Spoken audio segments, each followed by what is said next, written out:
Hey guys, it's Hannah and welcome back to the Dyslexic Reader and welcome to another video for July. I apologise for my voice today. I've had a cold over the last couple of days and it's really starting to build on me. Nippy, did you want to say hello to everyone? Everyone's been kind of actually, I'm surprised, enjoying the cat wrecking the videos every day. No, you don't want to be in it today? What's wrong with you? Say hello. You're not going to say hello? People want to see you in the video. Oh no, she's camera shy today.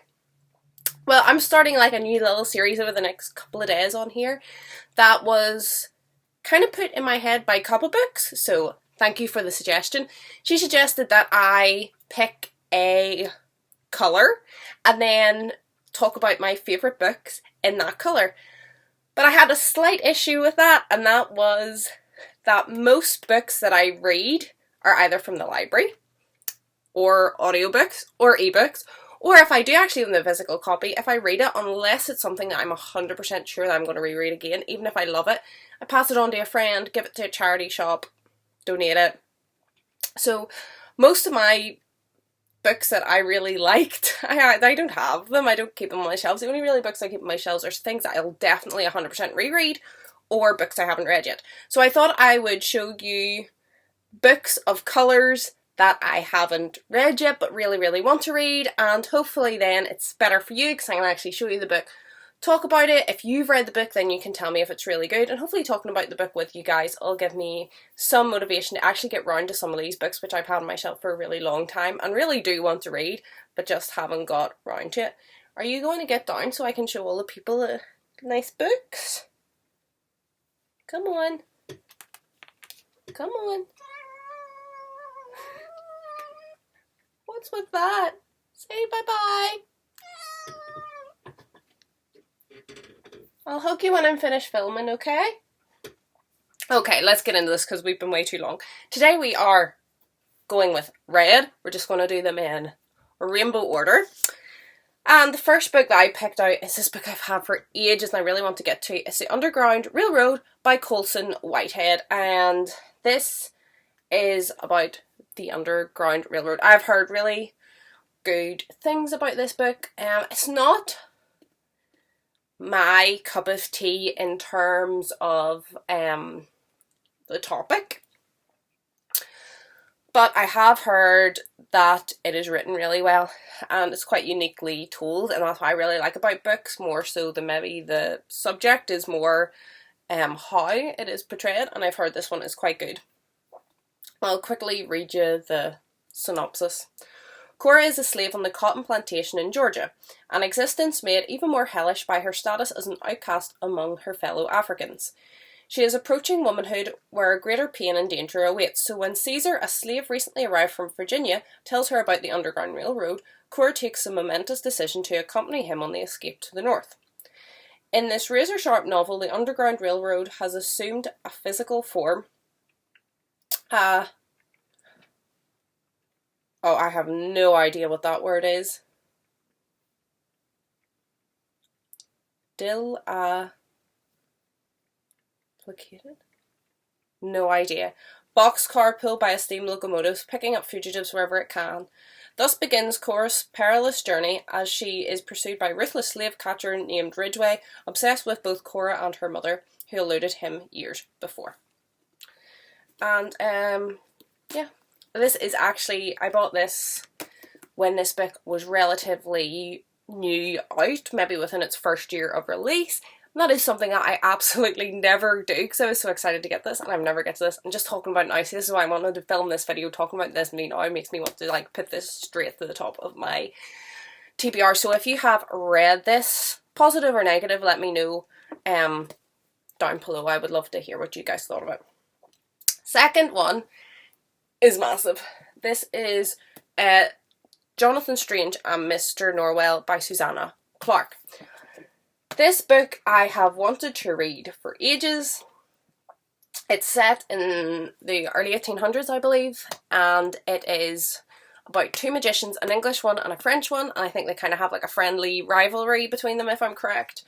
And I've wanted to read this for ages. The size kind of put me off, but I found it like in a second-hand bookstore one day. It's in pretty good condition, and it was only like £1 or £1.50 or something.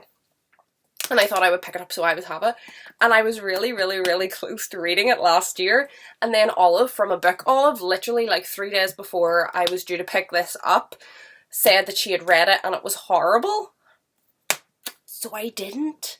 I probably should have done it anyway, but that was just like in the back of my head, and I thought, no, I'll put it off and read it later and let that, like, her negative review kind of get out of my head, so I'm not going in with like kind of negative preconceptions.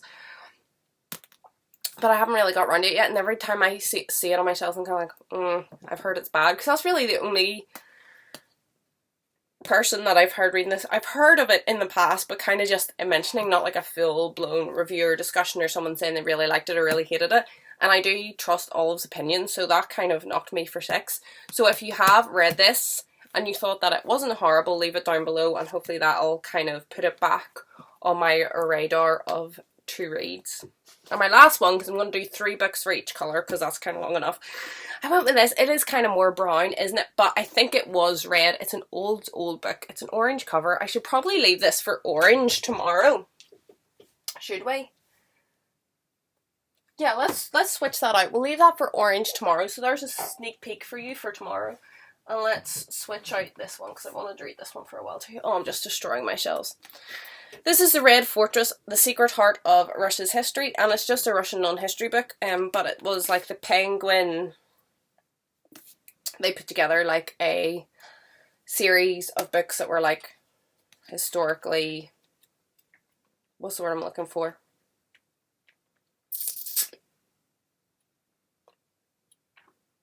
Like about important times in history, if you know what I mean, like the leading book on it, kind of like the Penguin classics of non-fiction, we'll put it that way.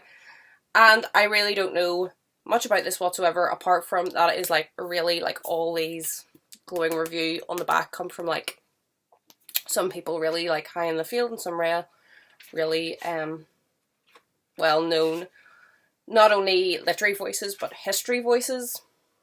And it's got illustrations and maps, and I'm just a really big fan of Russian history in general. My dad bought me this book, and I don't think he paid full price for it. I think he probably got it in like a discount shop for a couple of pounds, and knows I'm into Russian history, so give it to me. My problem is the text is really tiny, and I struggle sometimes with like actually getting through non-fiction.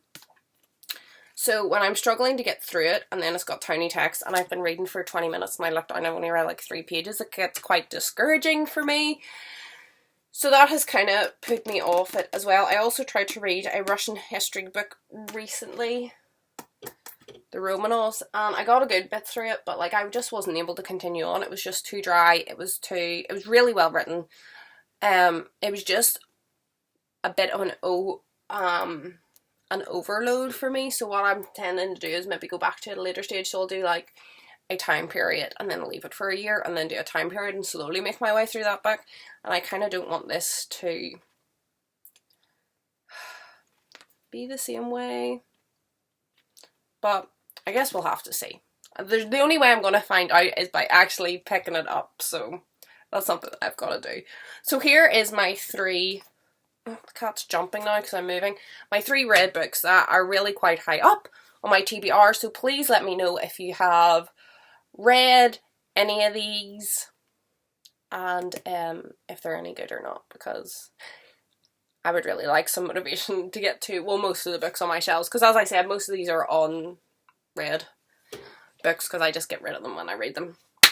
So that's it for today. I hope you're all happy, I hope you're all healthy, and I'll see you tomorrow for the orange books that I intend to read soon. Goodbye.